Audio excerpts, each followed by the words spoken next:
2023ರಲ್ಲಿ ವಾಲ್ಮೀಕಿ ನಿಗಮದಲ್ಲಿ ಅಕ್ರಮ ಹಣ ವರ್ಗಾವಣೆ ಆರೋಪ ಇತ್ತಲ್ಲ. 187 ಕೋಟಿ ರೂಪಾಯಿ ಹಣ ವರ್ಗಾವಣೆ ಮಾಡಿದ ಆರೋಪ, ನಕಲಿ ಬ್ಯಾಂಕ್ ಖಾತೆಗಳನ್ನು ಸೃಷ್ಟಿ ಮಾಡಿ ವರ್ಗಾವಣೆ ಮಾಡಿರುವಂಥ ಆರೋಪ ಇದೆ. 2 ತನಿಖಾ ಸಂಸ್ಥೆಯಿಂದ ನಡೆದಿದ್ದಂಥ ಪ್ರಕರಣದ ತನಿಖೆ ಇದೀಗ ಸಿಐಡಿಯು ಕೂಡ ಸಿಐಡಿಯ ಎಸ್ಐಟಿ ಹಾಗೂ ಇಡಿ ಅಧಿಕಾರಿಗಳ ತನಿಖೆ ನಡೆದಿತ್ತು. ವಾಲ್ಮೀಕಿ ಅಭಿವೃದ್ಧಿ ನಿಗಮದಿಂದ ಯೂನಿಯನ್ ಬ್ಯಾಂಕ್ ಬಳಸಿಕೊಂಡು ನಕಲಿ ಅಕೌಂಟ್ಗಳಿಗೆ ಹಣ ವರ್ಗಾವಣೆ ಆಗಿತ್ತು. ಹೈದರಾಬಾದ್ ಮೂಲದ ಸೊಸೈಟಿಗಳಿಗೆ ಹಣ ವರ್ಗಾವಣೆ ಆಗಿತ್ತು. ಯಾರದ್ದೋ ಅಕೌಂಟ್ಗಳಿಗೆ ಸರ್ಕಾರದ ಹಣ ಅನಾಮತ್ತಾಗಿ ವರ್ಗಾವಣೆ ಮಾಡಲಾಗಿತ್ತು. 1-2 ಕೋಟಿ ರೂಪಾಯಿ ಅಲ್ಲ, 187 ಕೋಟಿ ರೂಪಾಯಿ. 187 ಕೋಟಿ ರೂಪಾಯಿಯನ್ನು ವರ್ಗಾವಣೆ ಮಾಡಿದ್ದಂಥ ಕಾರಣಕ್ಕಾಗಿಯೇ ಇದು ಅತ್ಯಂತ ಸೀರಿಯಸ್ ಅಫೆನ್ಸ್. ಇಂಥ ಇಡೀ ರಾಜ್ಯದ ಇತಿಹಾಸದಲ್ಲಿ ಇಂಥದ್ದೊಂದು ಪ್ರಕರಣ ಕಂಡು ಕೇಳಿದ್ದು ಇಲ್ಲವೇ ಇರಲಿಲ್ಲ. ಇದೀಗ ಇಡಿ ಅಧಿಕಾರಿಗಳು ತನಿಖೆ ಮಾಡ್ತಾ ಇದ್ದಾರೆ ಒಂದು ಭಾಗ. ಮತ್ತೊಂದು ಕಡೆಗಳಲ್ಲಿ ಎಸ್ಐಟಿ ಕೂಡ ಸಿಐಡಿ ರಚಿಸಿದ್ದಂಥ ಎಸ್ಐಟಿ ಸ್ಪೆಷಲ್ ಇನ್ವೆಸ್ಟಿಗೇಷನ್ ಟೀಮ್ ಕೂಡ ತನಿಖೆಯನ್ನು ಮಾಡ್ತಾ ಇದೆ. 12 ಆರೋಪಿಗಳ ವಿರುದ್ಧ ಚಾರ್ಜ್ ಶೀಟ್ ಸಲ್ಲಿಕೆ ಮಾಡಿತ್ತು ಎಸ್ಐಟಿ. ಕೇಸ್ಗೆ ಸಂಬಂಧಪಟ್ಟಂತೆ ನಾಗೇಂದ್ರ ಅವರನ್ನು ಬಂಧನಕ್ಕೊಳಪಡಿಸಿತ್ತು ಜಾರಿ ನಿರ್ದೇಶನಾಲಯ. ಮನೆ ಮೇಲೆ ದಾಳಿ ನಡೆಸಿ ಅರೆಸ್ಟ್ ಮಾಡಲಾಗಿತ್ತು. 20ಕ್ಕೂ ಹೆಚ್ಚು ಕಡೆಗಳಲ್ಲಿ ಇಡಿ ದಾಳಿ ಮಾಡಿತ್ತು. ಇಡಿಯಿಂದಲೂ ಕೂಡ ಚಾರ್ಜ್ ಶೀಟ್ ಸಲ್ಲಿಕೆಯಾಗಿತ್ತು. 187 ಕೋಟಿ ಅಕ್ರಮ ಹಣ ವರ್ಗಾವಣೆಗೆ ಸಂಬಂಧಪಟ್ಟಂತೆ ಚಾರ್ಜ್ ಶೀಟ್ ಅದು. ತನಿಖೆ ವೇಳೆ ಲೋಕಾಯುಕ್ತ ಲೋಕಸಭಾ ಎಲೆಕ್ಷನ್ ವಿಚಾರವಾಗಿ ಒಂದಷ್ಟು ಅಂಶಗಳು ಪತ್ತೆಯಾಗಿದ್ವು. ತನಿಖೆ ಮುಂದುವರೆದ ಭಾಗವಾಗಿ ಇವತ್ತು ಇಡಿ ಇಂಥ ಮೆಗಾ ರೇಡನ್ನು ಮಾಡಿದೆ. 8 ಕಡೆಗಳಲ್ಲಿ ದಾಳಿ ಮಾಡಿದೆ. ನಿವಾಸಗಳನ್ನು, ಕಚೇರಿಗಳನ್ನು ಜಾಲಾಡ್ತಾ ಇದೆ. ಯಾವೆಲ್ಲ ತನಿಖೆಯ ಈ ಸಂದರ್ಭದಲ್ಲಿ ದಾಖಲೆಗಳು ಸಿಗುತ್ತೆ ಪೂರಕವಾಗಿ ಅನ್ನೋದನ್ನು ಇಡಿ ಅಧಿಕಾರಿಗಳು ಜಾಲಾಡ್ತಾ ಇದ್ದಾರೆ. ಒಟ್ಟು 8 ಕಡೆಗಳಲ್ಲಿ ನಡೆದಿದೆ. ಇದರ ಮೂಲಕ್ಕೆ ಹೋಗೋದಾದರೆ ರಾಜ್ಯ ಸರ್ಕಾರ ಇದನ್ನು ತಕ್ಷಣವೇ ಸಿಐಡಿಗೆ ವಹಿಸಿ ಎಸ್ಐಟಿ ರಚನೆ ಮಾಡಿಬಿಡ್ತು.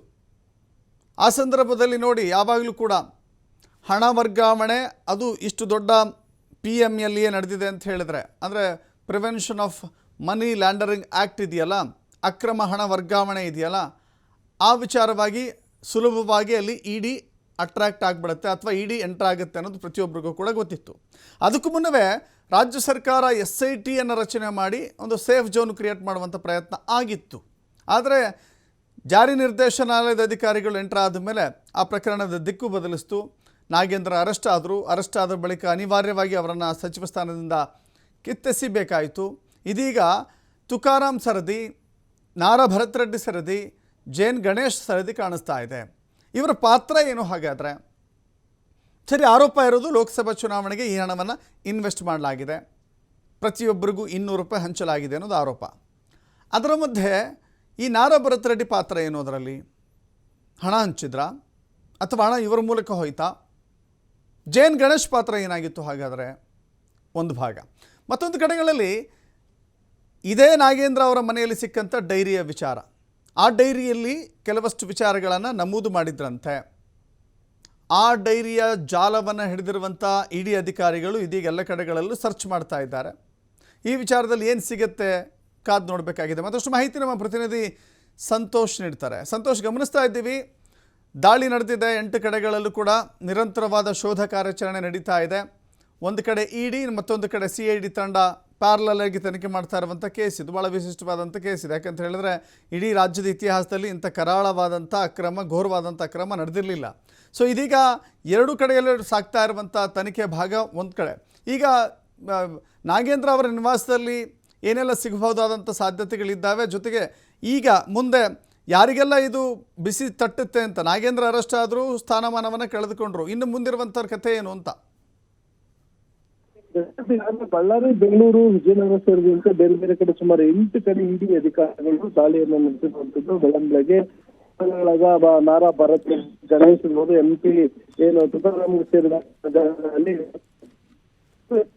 ಲೋಕಸಭಾ ಚುನಾವಣೆಯಲ್ಲಿ ಏನು ಒಬ್ಬೊಬ್ಬರಿಗೆ 200 ರೂಪಾಯಿ ಅಂದ್ರೆ 1,200 ರೂಪಾಯಿಯಾಗಿ ಹಂಚಿಕೆಯನ್ನ ಮಾಡಿದ್ರಲ್ಲಿ ಹಣ. ಈ ಹಣವನ್ನು ವಾಲ್ಮೀಕಿ ನಿಗಮಕ್ಕೆ ಸೇರಿದ 187 ಕೋಟಿ ಹಣವನ್ನ ಇವರು ಅಕ್ರಮವಾಗಿ ಹಂಚಿಕೆಯನ್ನು ಮಾಡಿದ್ರನ್ನ ಆರೋಪ ಇರುವಂತದ್ದು. ಈಗಾಗಲೇ ಏನು ವಾಲ್ಮೀಕಿ ನಿಗಮದಲ್ಲಿದ್ದಂತ ಹಣವನ್ನ ನಕಲಿ ಖಾತೆಗಳನ್ನ ಓಪನ್ ಮಾಡಿ ಹೈದರಾಬಾದ್ ನಲ್ಲಿ ಬೇರೆ ಬೇರೆ ಬ್ಯಾಂಕ್ಗಳಿಗೆ ಇವನ್ನ ವರ್ಗಾವಣೆ ಮಾಡ್ಕೊಂಡು ಆ ಹಣವನ್ನ ಉಪಯೋಗವನ್ನ ಮಾಡ್ಕೊಂಡಿದ್ರು.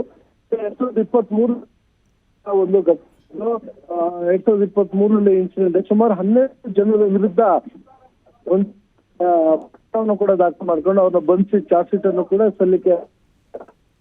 ಇಡೀ ಪ್ರಕರಣವನ್ನು ಹೋದ್ರೆ ಏನು ಹಿಂದೆ ಈಗಾಗಲೇ ಸಚಿವರಾಗಿದ್ದಂತ ಬಂಧನಕ್ಕೆ ಜೊತೆಗೆ ಉಳಿದಂತೆ ಹಣ ಯಾರೆಲ್ಲ ಹೋಗಿದೆ ಅನ್ನೋದ್ರ ಬಗ್ಗೆ ಸಾಕಷ್ಟು ಮಾಹಿತಿಯನ್ನ ಆಧಾರವಾಗಿಟ್ಕೊಂಡು ಇವತ್ತು ಬೆಳಗ್ಗೆ ದಾಳಿಯನ್ನು ನಡೆಸಿರುವಂತದ್ದು. ದಾಳಿಯಲ್ಲಿ ಮಹತ್ವದ ದಾಖಲೆಗಳಿಗೆ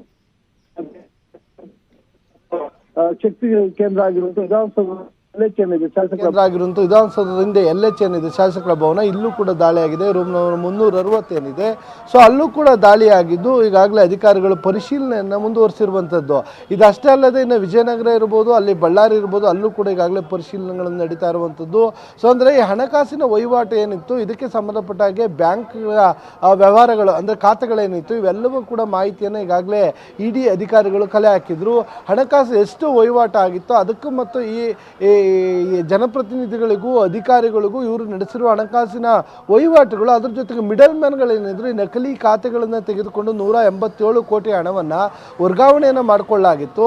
ಈ ಹಣ ಯಾರ್ಯಾರಿಗೂ ಹೋಗಿತ್ತು, ಅವರ ವಿಚಾರಣೆ ವೇಳೆ ಅವರು ಯಾರೆಲ್ಲ ಹೆಸರುಗಳನ್ನು ಹೇಳಿದ್ರು, ಅದಕ್ಕೆ ಪೂರಕವಾಗಿ ಒಂದಿಷ್ಟು ಮಾಹಿತಿಯನ್ನು ಕಲೆ ಹಾಕ್ತಾ ಇತ್ತು ED ಅಧಿಕಾರಿಗಳ ತಂಡ. ಇದೀಗ ಆ ಎಲ್ಲ ಮಾಹಿತಿಗಳನ್ನು ಆಧಾರವಾಗಿ ಇಟ್ಕೊಂಡು ಇವತ್ತು ಬೆಳಗ್ಗೆ ಶಾಕ್ ಕೊಟ್ಟಿರುವಂಥದ್ದು. ಇದರ ಜೊತೆಗೆ ನೋಡಿದ್ರೆ ಅಂದರೆ ಏನೆಲ್ಲ ಪೂರಕ ಸಾಕ್ಷ್ಯಾಧಾರಗಳು ಕಲೆ ಹಾಕಿದ್ರು ಒಂದು, ಎರಡನೇದು ಇವತ್ತಿನ ದಾಳಿಯಲ್ಲಿ ಏನು ಪ್ರಮುಖವಾದ ದಾಖಲೆಗಳು ಸಿಗ್ತವೆ ನೋಡಿಕೊಂಡು ಇದು ಇನ್ಯಾವೆಲ್ಲ ರಾಜಕಾರಣಿಗಳಿಗೆ ಇದನ್ನ ಸಂಕಷ್ಟಕ್ಕೆ ತಂದೊಡ್ಡುತ್ತೆ. ಒಂದು ವೇಳೆ 187 ಕೋಟಿ ಹಣ ಆ ವಾಲ್ಮೀಕಿ ನಿಗಮಕ್ಕೆ ಸೇರಿದ ಹಣವನ್ನು ಇವರೇನಾದರೂ ಚುನಾವಣೆಗೆ ಬಳಸಿಗೆ ಆದಿದ್ದಲ್ಲಿ MP ಆಗಿರಲಿ MLAಗಳಾಗಿರಲಿ ಅವರಿಗೆ ಮುಂದಿನ ದಿನಗಳಲ್ಲಿ ಇದು ಸಂಕಷ್ಟ ತಂದೊಡ್ಡುವ ಎಲ್ಲ ಸಾಧ್ಯತೆಗಳಿರುವಂಥದ್ದು.